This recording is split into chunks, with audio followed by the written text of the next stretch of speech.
Hello everyone, this is Priya Pawar again. और हम पढ़ रहे हैं एसीएफ के रिगार्डिंग सिलेबस वाइज सारे टॉपिक्स। और बहुत सारे टॉपिक्स हो चुके हैं, जिसमें से 3 टॉपिक जो है उनको मैं एमसीक्यू के सहित कंप्लीट करवा चुकी हूँ। लगभग सिल्वीकल्चर से लेकर के फॉरेस्ट जॉइंट फॉरेस्ट मैनेजमेंट तक हो चुका है। नेक्स्ट टॉपिक जो है वो है सॉइल एंड सॉइल कंजर्वेशन।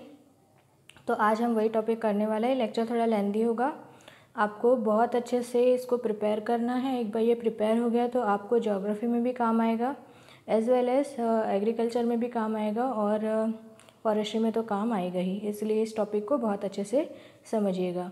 सबसे पहले कुछ टर्म्स बता देती हूँ। आप जानते हैं राइजोबियम। राइजोबियम कौन होता है? जो नाइट्रोजन को फिक्स करने का काम करता है। कहाँ से? एटमॉस्फेयर से। और कहाँ फिक्स करता है? तो जो लेग्यूम्स प्लांट होते हैं उनके रूट नोड्यूल्स में। ठीक है, तो ये आपको पता है राइजोबियम क्या है। रूट नोड्यूल में बैक्टीरिया रहता है जो सिम्बायोसिस का रिलेशन जिसका रहता है प्लांट के साथ में। मतलब प्लांट को बेनिफिट होता है क्योंकि उसको नाइट्रोजन मिल जाता है, ठीक है, और बैक्टीरिया को बेनिफिट होता है क्योंकि उसको न्यूट्रिशन मिल जाता है। तो इस तरीके से ये दोनों सिम्बायोसिस रिलेशन में रहते हैं। दूसरा होता है राइजोम। राइजोम मतलब होता है मॉडिफाइड स्टेम, ठीक है, जो कि अंडरग्राउंड होती है। अगर इसका एग्जाम्पल देखें तो बैम्बू और जिंजर, ठीक है, ये 2 एग्जाम्पल है जिसको कहते हैं, जिनकी जो स्टेम है वो मॉडिफाई रहती है और वो अंडरग्राउंड रहती है। इसको कहते हैं राइजोम। और थर्ड जो पॉइंट है वो है राइजोफोर। राइजोफोर ये किस में पाया जाता है? तो ये मैंग्रोव को कहते हैं हम, ठीक है।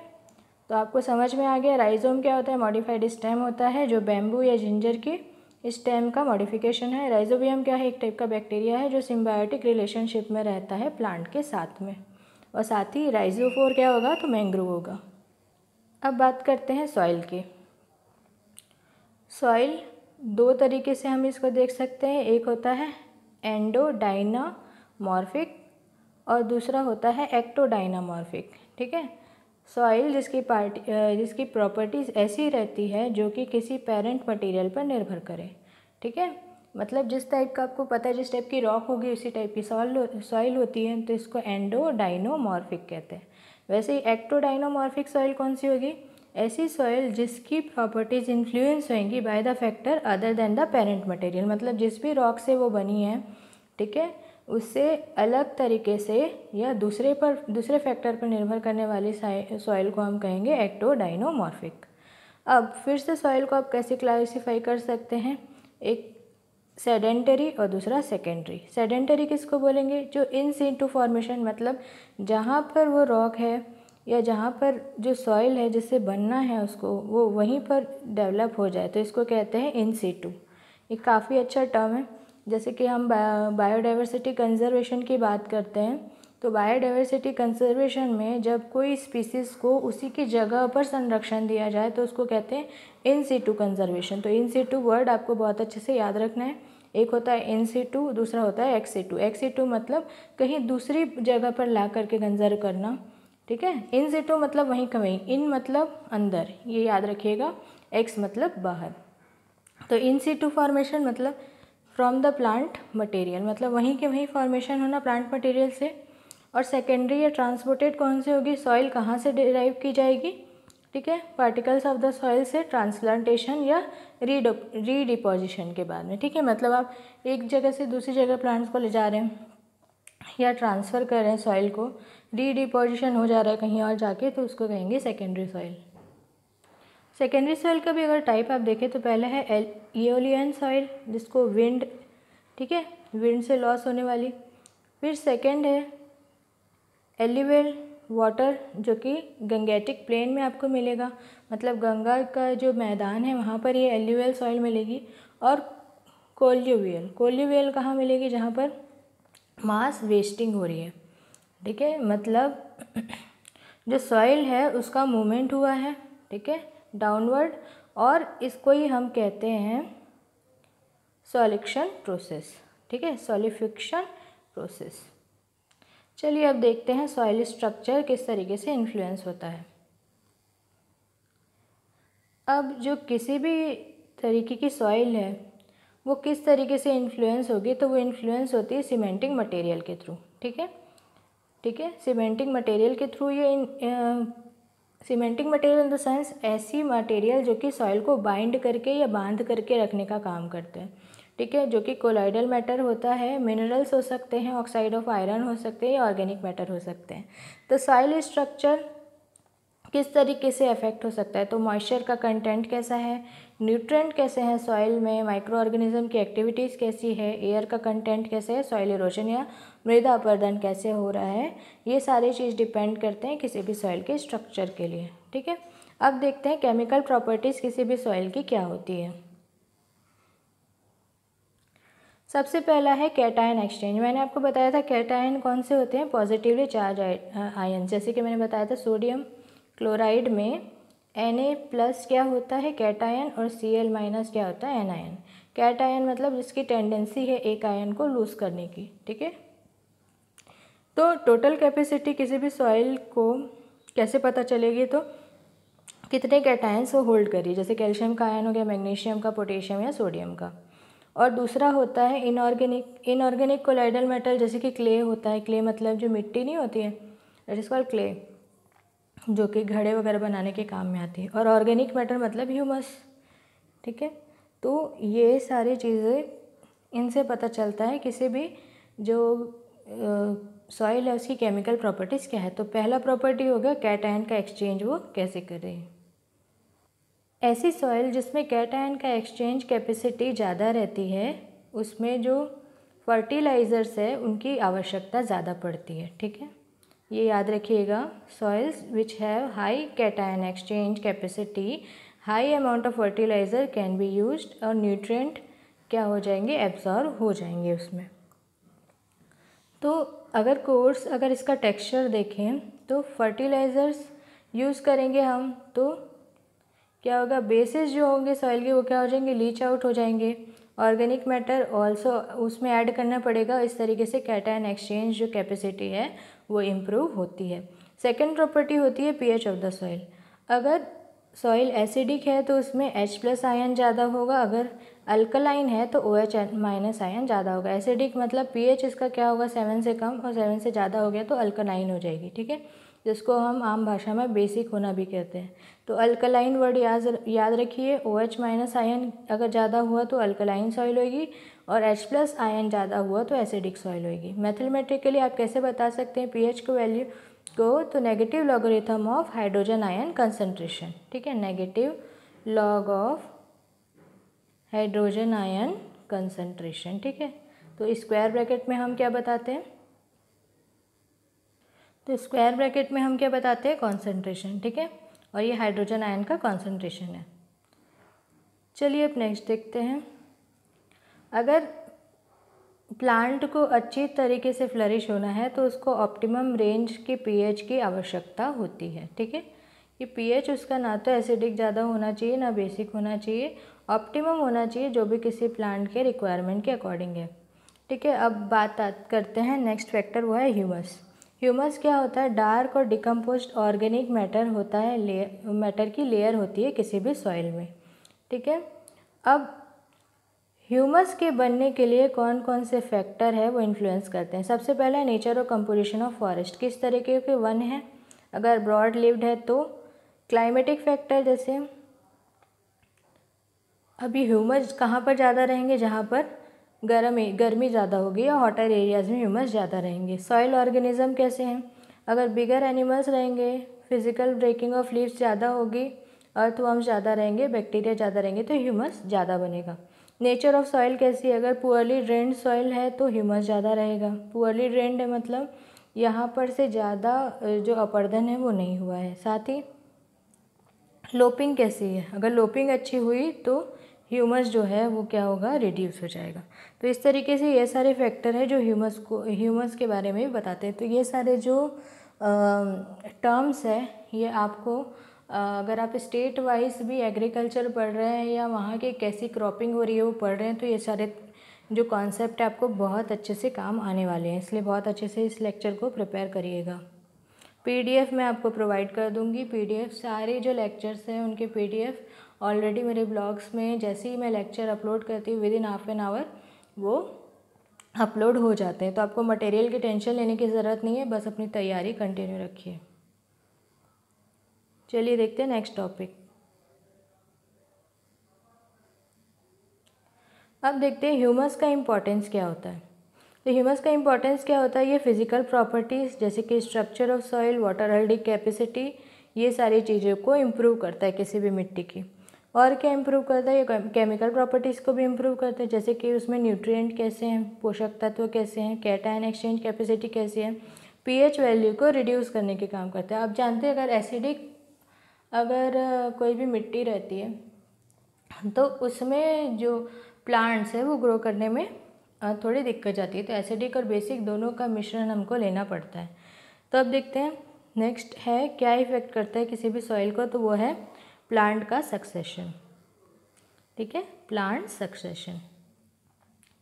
प्लांट सक्सेशन मतलब क्या होता है, प्लांट सक्सेशन मतलब होता है gradual replacement of one plant community by the another. ठीक है, in the development of the vegetation, किसी भी वनस्पति के विकास के लिए एक प्लांट के द्वारा दूसरे प्लांट को रिप्लेस किया जाना। ठीक है, अंत तक आते आते क्लाइमेक्स पॉइंट तक आते आते। और क्लाइमेक्स क्या होता है, ये कल्मिनेशन स्टेज होती है प्लांट सक्सेशन में किसी भी गिवन टाइम पीरियड के लिए। अब unique aspect of forest soil. अब वनों की जो मिट्टी होती है उनकी क्या क्या इंपॉर्टेंट प्रॉपर्टीज़ होती है ये देखते हैं। सबसे पहले है हाई ऑर्गेनिक कंटेंट। जो ऑर्गेनिक कंटेंट उसमें बहुत ज़्यादा पाए जाएंगे, साथ ही यूनिफॉर्म रहेगा मॉइस्चर कंडीशंस, मतलब मॉइस्चर भी उसमें यूनिफॉर्म रहेगा। नो टाइमली इरिगेशन की ज़रूरत नहीं पड़ेगी आपको, यूनिफॉर्म मॉइस्चर रहेगा वहाँ पर। और स्ट्रेटिफाइड ऑर्गेनाइजिंग रहेंगे, स्पेसिफिक ऑर्गेनिजम्स रहेंगे एसोसिएटेड द फॉरेस्ट वेजिटेशन। वहाँ पर जिस तरीके की वनस्पति पाई जाएंगी उसके हिसाब से ही वहाँ पर स्पेसिफिक ऑर्गेनिज्म पाए जाएंगे। यूनिक इफेक्ट होगा किसी भी डीप रूटेड ट्री का यूनिक इफेक्ट पड़ता है। सही बात है, वो होल्ड करके रखते हैं सॉइल वगैरह को, तो इस तरीके से मृदा अपरदन भी कंट्रोल होते हैं। फिर उसके बाद इसके अगर फिजिकल केमिकल बायोलॉजिकल प्रॉपर्टीज़ देखें सॉइल की तो वो भी अच्छी होती है। साथ ही में जो नेचुरल रिलीज ऑफ न्यूट्रिएंट्स होते हैं सॉइल में वो भी अच्छा होता है। तो ये यूनिकनेस होती है किसी भी वन की जो मिट्टी पाई जाती है उसमें। चलिए देखते हैं नेक्स्ट टॉपिक। अब किसी भी सॉइल में कौन कौन से एलिमेंट पाए जाएंगे, तो एलिमेंट्स में देखिए कौन कौन से होंगे। मैग्नीशियम कार्बोहाइड्रेट मेटाबॉलिज्म का लिए काम में आएंगे, साथ ही क्लोरोफिल और क्रोमोसोम्स इसमें काम में आएंगे। फिर उसमें कैल्शियम देख लेते हैं, कैल्शियम सेल वॉल बनाने के लिए काम आएंगे, साथ ही न्यूट्रलाइजेशन के भी काम में आएंगे ऑर्गेनिक एसिड के। ठीक है, फिर आता है आपका नाइट्रोजन किसके लिए, प्रोटीन बनाने के लिए, साथ ही साथ क्लोरोफिल का भी एक ही कंपोनेंट होता है। फिर फास्फोरस, तो फास्फोरस जो रूट है उसको ग्रोथ में मदद करेगा, जर्मिनेशन में मदद करेगा, साथ ही साथ जो एडोनिसिन ट्राइफॉस्फेट बनाते हैं ना अपन फॉस्फाइड, जो कि एनर्जी का सोर्स रहता है, वो बनाने के लिए काम आएगा फास्फोरस। अब पोटेशियम देखते हैं, तो पोटेशियम का काम होता है एंजाइम्स को एक्टिवेट करना, साथ ही पोटेशियम का काम होता है परमेबिलिटी को कंट्रोल करना प्लाज्मा मेम्ब्रेन के। साथ ही साथ ये क्या करेगा, डिसीजेस को भी कंट्रोल करने में मदद करेगा पोटेशियम। तो हमने देख लिया सॉइल एलिमेंट्स। चलिए देखते हैं नेक्स्ट टॉपिक। अब नेक्स्ट टॉपिक है हमारा एमेलियोरेशन। एमेलियोरेशन क्या होता है, स्लो परमिएबल सॉइल्स होती हैं, तो इनमें ये देखने को मिलता है। क्यों स्लो परमिएबल सॉइल क्यों होती है, अगर इसका infiltration rate 6 centimetre per day से ज़्यादा कम है तो उस कंडीशन में इन्फिल्ट्रेशन होगा, हाई क्ले कंटेंट होगा इसमें। ठीक है, स्लो परमिएबल सॉइल मतलब ऐसी सॉइल जो किसी भी या पानी या न्यूट्रिएंट है उसको आने के लिए थोड़ा टाइम लगाए या उसको सोखने के लिए टाइम लगाए। ठीक है, तो इसमें प्रॉब्लम्स क्या देखने को मिलती है, अब जल्दी जो ये सॉइल है जल्दी से जल्दी रैन ऑफ हो जाएंगी। ठीक है, और इरोजन इसमें जल्दी होने लगेगा, साथ ही न्यूट्रिएंट रिमूवल भी जल्दी होगा, क्ले कंटेंट भी जल्दी से जल्दी इसमें न्यूट्रिएंट है वो प्लांट तक नहीं पहुंच पाएंगे, साथ ही जो ड्रेनेज की फैसिलिटी है वो भी इसमें कम देखने को मिलेगी, साथ ही इसमें रिवर सैंड ज़्यादा पाए जाएंगे और ये कॉन्टूर और कंपार्टमेंट बॉन्डिंग के लिए भी प्रीडेशन की तरह काम करेगा। अब अगर कोई सॉइल एक्सेसिव परमिएबल रहेगी तब उसमें क्या होगा? इसमें क्या होगा, इसकी प्रॉब्लम्स देख लेते हैं। सबसे पहले तो इसकी प्रॉब्लम क्या होगी? अब देखिए,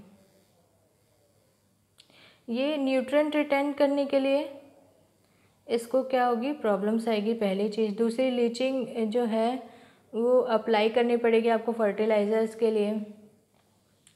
जो फाइनल पार्टिकल्स है वो डिवॉइड हो जाएंगे, साथ ही जिसमें मोर देन 70% जो सैंड है वो इसमें पाए जाएंगे, इसलिए ये एक्सेसिव परमिएबल रहेगी। अब देखते हैं एमिलियोरेशन। अब इसका एमिलियोरेशन क्या होता है ये देखते हैं। पॉलीथीन शीट्स है उनको स्प्रेड कर सकते हैं आप, अगर इसको ओवरकम करना है, इसी को कहते हैं एमिलियोरेशन। तो आप पॉलीथीन शीट को इसको कवर कर सकते हैं। ऑर्गेनिक मैटर का फाइन डोज इसमें अप्लाई कर सकते हैं, क्ले सॉइल अप्लाई कर सकते हैं, साथ ही कॉम्पैक्ट कर सकते हैं फील्ड को। 4000 kg का जो स्टोन रोलर है उसके थ्रू, और एम्प्टी कर सकते हैं कोल टार ड्रम को, और उसको फिल कर सकते हैं 4000 kg के सैंड के साथ, और 8 to 10 टाइम्स आप क्या कर सकते हैं, इसको ओवरकम कर सकते हैं। साथ ही आप नॉन कैपिलरी जो पोर्स है उनको रिड्यूस कर सकते हैं। चलिए अब देखते हैं next time.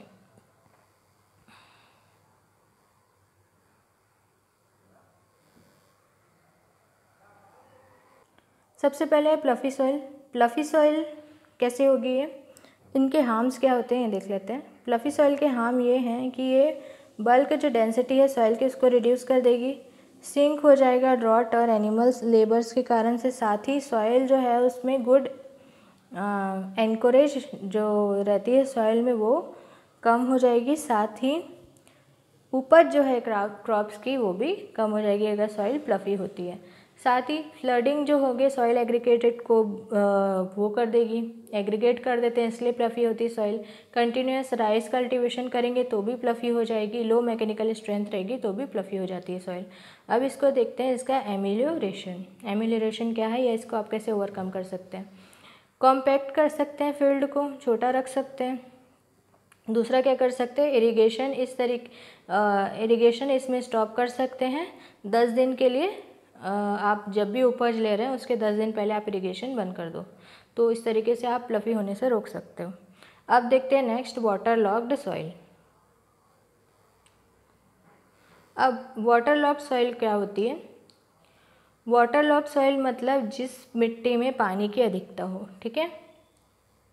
Depth of water is less than 2 metre. अब मार्शी लैंड सॉइल क्या होगा? परमानेंटली या पीरियडिकली इन्यूडेटेड बाय वाटर, ठीक है, ये होगी मार्शी लैंड के सॉइल। अब एरिया किसी को भी आप वाटर लॉक तब कर सकते हैं जब वाटर टेबल जो है वो राइज हो जाता है इतने एक्सटेंट तक कि सॉइल के जो पोर्स है वो रूट जोन तक जो क्रॉप के रहते हैं वो सेचुरेटेड हो जाते हैं, मतलब उसमें और ज़्यादा आप पानी ऐड नहीं कर सकते। इस तरीके से क्या होगा, नॉर्मल सर्कुलेशन ऑफ एयर रुक जाएगा, ठीक है, ऑक्सीजन की लेवल कम हो जाएगी, कार्बन डाइऑक्साइड की जो लेवल है वो बढ़ जाएगी। वाटर लॉगिंग के कारण क्या होते हैं?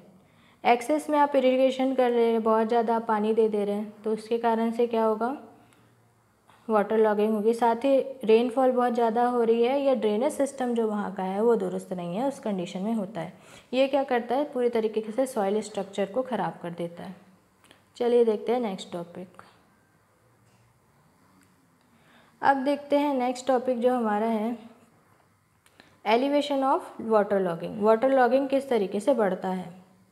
अगर आप या ऐसा कुछ करें कि आप लो जो है वाटर लॉगिंग को कर सके, तो आप क्या कर सकते हो, ड्रेनेज के प्रोविज़न करें, एप्रोप्रिएट लैंड यूज़ करें, wet crops like rice, bamboo, मतलब ऐसे क्रॉप्स जिनको पानी की ज़्यादा आवश्यकता है, ऐसे प्लांट्स वहाँ लगाएं तो वो वाटर लॉगिंग को कंट्रोल कर लेगा। और लैंड को यूटिलाइज़ करें आप अच्छी तरीके से, तो आप क्या कर सकते हैं, वाटर लॉगिंग को कम कर सकते हैं। चलिए देखते हैं नेक्स्ट टॉपिक। नेक्स्ट टॉपिक है हमारा सलाइन या अल्कलाइन सॉइल। सलाइन या अल्कलाइन सॉइल की प्रॉपर्टीज़ क्या होती है वो देखते हैं। तो इसके जो सबसे पहले देखते हैं किसी भी सॉइल के अल्कलाइन होने के रीज़न क्या होते हैं? तो रीज़न में सबसे पहले बहुत ज़्यादा इरिगेशन कर देना, एक्सेस ऑफ सॉल्युबल सॉल्ट का प्रेजेंट होना, अपवर्ड मूवमेंट होना सॉल्ट का इवेपोरेशन और कैपिलरी एक्शन के कारण से, सी वाटर का इसमें बढ़ जाना, साथ ही साथ विंड जो आ रही है उनका डिपॉजिट, विंड से जो भी सॉल्ट आ रहा है वो उसका डिपोजिशन हो जाना, साथ ही साथ इसके जो नेगेटिव इफ़ेक्ट है वो क्या पड़ते हैं या हार्म क्या पड़ते हैं। इम्बैलेंस अगर होता है न्यूट्रेंट, अगर इस तरीके का सॉल्ट से, तो इस तरीके से न्यूट्रेंट जो लेने हैं हमको, पोषक तत्व जो लेने हैं वो उसमें कमी आ जाती है, एब्जॉर्प्शन कैपेसिटी कम हो जाती है, एडवर्स इफेक्ट पड़ता है मेटाबॉलिक प्रोसेस का, metabolic process in the sense जो प्लांट की मेटाबॉलिक प्रोसेस है उसमें इफेक्ट पड़ता है। फिर देखते हैं एमिलराइजेशन, मतलब किस तरीके से आप इसको कम कर सकते हैं। आप क्या करेंगे, स्क्रैप कर सकते हैं सरफेस को, ठीक है, जो कि आप बरो कर सकते हैं, टूथ बरो कहते हैं जिसको हम, ठीक है, उस तरीके से कर सकते हैं। मैकेनिकल मेथड लगा सकते हैं, मैकेनिकल मेथड में क्या कर सकते हैं आप, डीप प्लोइंग करेंगे, बहुत जो हल चलाते हैं ना उनको डीपली हल, मतलब उसमें प्लो करेंगे, प्लो करने के बाद ये इम्परमेबल लेयर जो है वो हार्ड पेन की तरह जो है वो उसको हम थोड़ी सॉफ्ट कर पाएंगे। और उसी तरीके से सैंड को इनकॉर्पोरेट कर सकते हैं ताकि परमेबिलिटी को आप बढ़ा सकें। केमिकल मेथड में क्या कर सकते हैं आप, एक्सेस जो सॉल्ट है उसकी लीचिंग कर सकते हैं, सॉइल अमेंडमेंट कर सकते हैं, जिप्सम या सल्फ्यूरिक एसिड या सल्फ़र या आयरन के सल्फेट या एल्यूमिनियम के सल्फेट आप इसमें यूज़ कर सकते हैं। बायोलॉजिकल मेथड में क्या कर सकते हैं, ग्रीन मैन्योरिंग कर दीजिए, सिल्वी पास्चुरेशन कर दीजिए, या ऐसे प्लांट आप लगा सकते हैं जो कि सॉल्ट टॉलरेंट हो, मतलब उनमें जैसे इसका एग्जांपल है जैमेरेडिस इंडिका, ठीक है, ये लगा दीजिए। तो ये जो ऐसा प्लांट होता है जो सॉल्ट को टॉलरेट कर लेता है। साथ ही साथ आप क्या कर सकते हैं, यूट्रोफिकेशन, ठीक है, ये सारी टेक्निक यूज़ करके आप किसी भी सॉइल जो कि अल्कलाइन है या जिसमें हाइड्रोक्सिल आयन कंसनट्रेशन की अधिकता है उसको आप कंट्रोल कर सकते हैं। चलिए देखते हैं नेक्स्ट टॉपिक। अब देखते हैं एसिड सॉइल। एसिड सॉइल कैसे होती है, एसिड सॉइल ये होती है लीचिंग के कारण से बेसिस की लीचिंग हो जाए तो उससे वो किस में बन जाएंगे, एसिड में बन जाएंगे। फिर वैसे ही एसिड फॉर्मिंग फर्टिलाइज़र होते हैं, साथ ही एसिड के पेरेंट मटेरियल होते हैं वो होते हैं ग्रेनाइट सैंडस्टोन। तो एसिडिक सॉइल ग्रेनाइट के सैंडस्टोन से बनती है। वैसे ही एमिलोरेशन में क्या होगा, आप इसमें लाइम लगा दीजिए, ठीक है, CaO जिसको हम कहते हैं क्विक लाइम, और साथ ही आप सुटेबल क्रॉप के लिए इसको सेलेक्ट कर सकते हैं बायोलॉजिकल में, और फार्म यार्ड मैन्योर यूज़ कर सकते हैं, बायो फर्टिलाइज़र्स को इनकॉर्पोरेट कर सकते हैं ताकि ये फॉस्फोरस को एब्जॉर्ब कर ले, ठीक है। साथ ही में जो लेग्यूमिनस प्लांट्स है वो लगा सकते हैं आप, तो उससे भी किसी भी सॉइल की एसिडिटी वो कम हो जाएगी। चलिए अब देखते हैं नेक्स्ट टॉपिक, फैक्टर्स जिस पर सॉइल इरोजन डिपेंड करता है या मृदा अपरदन डिपेंड करता है। पहला है डिटैचेबिलिटी, कि सॉइल वहाँ से कैसे हट रही है। तो आप क्या कर सकते हैं, इसमें क्या होगा, ईज़ ऑफ सेपरेशन होगा इंडिविजुअल सॉइल पार्टिकल्स का। फिर इरोडेबिलिटी मतलब स्ट्रक्चर और टेक्सचर पे डिपेंड करता है। Vulnerability of the soil get eroded, मतलब इरोडेबिलिटी में जो सॉइल है अगर उसको वहाँ पर अगर ट्रीज़ वगैरह प्रॉपरली नहीं लगे हैं तो वो होल्ड करके नहीं रह पाएगी। वैसे ही इरोजिविटी, ठीक है, इरोडेबिलिटी हो गया और इरोजिविटी में क्या होगा, पोटेंशियल जो एबिलिटी रहेगी रेनफॉल की जो कि इरोजन या अपरदन करेगी। साथ ही ये डिपेंड करता है रेनफॉल की इंटेंसिटी कैसी, फ्रिक्वेंसी कैसी, डिस्ट्रीब्यूशन कैसी और साइज ऑफ रेन ड्रॉप कैसा है। अब देख लेते हैं इसका ट्रांसपोर्टेबिलिटी मतलब इजी मूवमेंट किसी भी सॉइल पार्टिकल का एक प्लेस से दूसरे प्लेस तक, ठीक है। अब देखते हैं नेक्स्ट टॉपिक है हमारा ऐसे इरोजन का एसेलरेशन कैसे होगा। नेचुरल हो सकता है, खुद से अगर इरोजन हो रहा है। दूसरा होता है एसिलरेटेड किससे होगा, वेव से हो सकता है, ग्लेशियल से हो सकता है, विंड से हो सकता है, वाटर से हो सकता है, ठीक है। इसमें क्या होगा, ड्राई अगर जो मिट्टी है या फाइन मिट्टी है वो विंड के थ्रू इरोड होती है। अब देखते हैं विंड इरोजन। विंड इरोजन में क्या होगा, सस्पेंशन होगा। सस्पेंशन या फाइन जो पार्टिकल है वो, और सॉल्टेशन होगा, ठीक है, इंटरमीडिएट साइज वाले, और साथ ही सरफेस जो क्रीप है वो सारे को उड़ा करके विंड लेकर के जाएगी। ये देखिए ये क्रीप होके जा रही है, फिर सॉल्टेशन से थोड़ा ऊपर, और सस्पेंशन है वो सबसे ऊपर तरीके से ये जाते हैं। अब देख लेते हैं एरेनाशियस। एरेनाशियस सॉइल किसको कहेंगे, जो सैंडी सॉइल होगी। अर्गेलाक्रियस कौन सी होगी, जो क्लेई सॉइल होगी। कैल्शियस कौन सी होगी, जिसमें कैल्शियम कार्बोनेट की मात्रा ज़्यादा हो। और कार्बोनेशियस कौन सी होगी, जिसमें कार्बन कंटेंट ज़्यादा हो। ये सारे टर्म्स हैं जिसको आप बहुत अच्छे से आपको याद रखने हैं। अब बात करते हैं सॉइल फर्टिलिटी। सॉइल फर्टिलिटी ऐसी कैपेसिटी होती है किसी भी सॉइल की कि वो अब जो पोषक तत्व है, न्यूट्रिएंट है, वो क्रॉप को दे सके इन द फॉर्म, जो उस फॉर्म में जिस फॉर्म में सॉइल उसको यूटिलाइज कर सके। तो किसी भी सॉइल की प्रोडक्टिविटी उसकी एबिलिटी होती है कि सॉइल कैसे जो पर्टिकुलर क्रॉप है उसको प्रोड्यूस करने की कैपेसिटी रखती है, और स्पेसिफिक मैनेजमेंट सिस्टम के साथ इसको आप लागू कर सकते हैं। चलिए देखते हैं नेक्स्ट टॉपिक। नेक्स्ट है factors that cause soil erosion. कौन कौन से फैक्टर्स है जो सॉइल इरोजन करेंगे। किस किस से कर सकते हैं, तो विंड से कर सकते हैं, वाटर से कर सकते हैं, आइस से कर सकते हैं, वेव से कर सकते हैं। तो डिफॉरेस्टेशन, ओवरलॉगिंग, रॉन्ग एग्रीकल्चरल प्रैक्टिसेस और ह्यूमन एक्टिविटी जैसे कि डैम और माइनिंग करना, उससे भी सॉइल इरोजन होता है। अब सॉइल इरोजन जो हुआ उसके कारण हमको क्या क्या नुकसान पहुंचता है। पहला है